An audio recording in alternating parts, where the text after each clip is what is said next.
Hey everyone, welcome to today's class. I'll be your guide on this exciting journey into the world of animation. Whether you're a total beginner or you've been dabbling in animation for a while, this lesson is going to set a solid foundation for you. Now, let's start with a simple question. What is animation? In the simplest terms, animation is the art of bringing still images to life through movement. It's more than just making something move. It's about telling a story through movement. Think about it. Whether it's your favorite cartoon, a Pixar movie, or even a short GIF you see on social media, all of it is made by showing a series of images very quickly, one after another, to create the illusion of life. Animation has been around for a long time, from old flip books in the 1800s to black and white hand-drawn cartoons in the early 1900s to today's advanced 3D animations and even AI-powered creations. And here's the best part, you don't need to work at a big animation studio to create something amazing. With today's tools, even on your phone or laptop, you can bring your ideas to life and share them with the world. So in this course, we're going to break down the basics of animation, explore the famous 12 principles of animation, and I'll show you how to use them to make your own animation stand out. All right, let's get started. Now that we understand what animation is, let's dive into the first of the 12 principles of animation, squash and stretch. Squash and stretch is all about making objects feel alive by showing flexibility and weight. Think about a bouncing ball. When it hits the ground, it squashes. When it flies back up, it stretches. This little change in shape tells our brain that the object is soft, flexible, and full of energy. Here's another example. Imagine a cartoon character jumping. When they push off the ground, their body stretches upward. When they land, their body squashes down to absorb the impact. Without squash and stretch, the movement would feel stiff and lifeless. The key is balance. If you squash too much, it can look unnatural, but if you use too little, it will look rigid. In animation, we exaggerate this principle slightly to make things feel more fun and dynamic. Principle number 2 is anticipation. Anticipation prepares your audience for the main action so it feels natural and believable. Imagine a character about to jump. They don't just leap instantly, they bend their knees first. That bending motion tells the viewer, something is about to happen. Without anticipation, actions look sudden and awkward.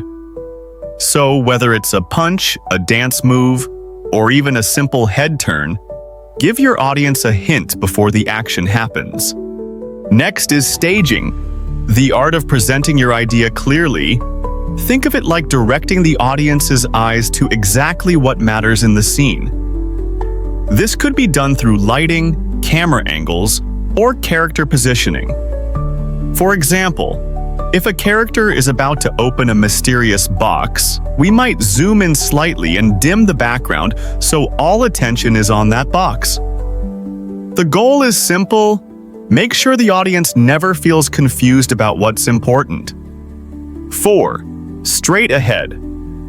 Action and pose to pose. Principle 4 is actually 2 methods: straight ahead action and pose to pose.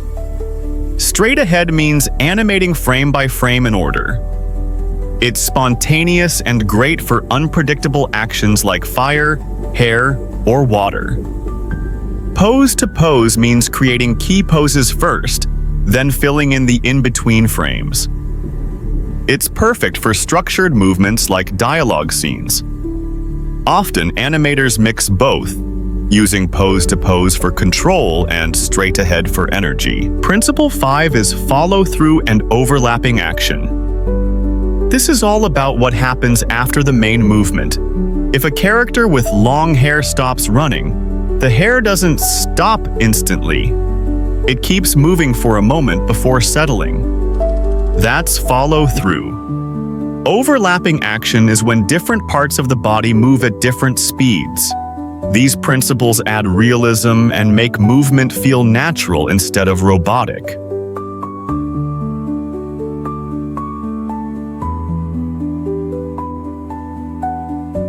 Principle 6 is slow in and slow out. In real life, most things don't instantly start or stop moving. They ease into it. A car starts slowly, speeds up, then slows down before stopping. In animation, we achieve this by adding more frames at the beginning and end of an action, and fewer in the middle. This creates a smooth, believable motion. Principle 7 is arcs. Almost every natural movement follows a curved path, not a straight line. From the swing of an arm to the path of a bouncing ball. If movements in your animation are perfectly straight, they can feel mechanical. Following arcs makes your animation feel more organic and pleasing to watch. Principle 8 is secondary action, the little movements that support the main action. If a character is walking, the swing of their arms or a head tilt can add personality. If they're talking, small hand gestures or facial expressions make it feel more real. The important thing is that secondary actions never distract from the main action. They should enhance it. Principle 9 is timing. Timing is about how fast or slow an action happens. Fast timing can make a scene feel energetic or chaotic. Slow timing can make it feel emotional or dramatic. It's also essential for comedy.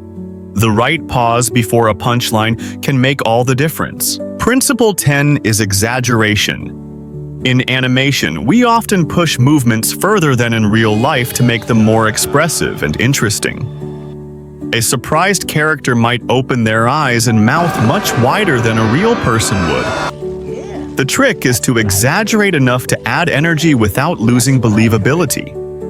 Principle 11 is solid drawing, or in 3D, solid posing.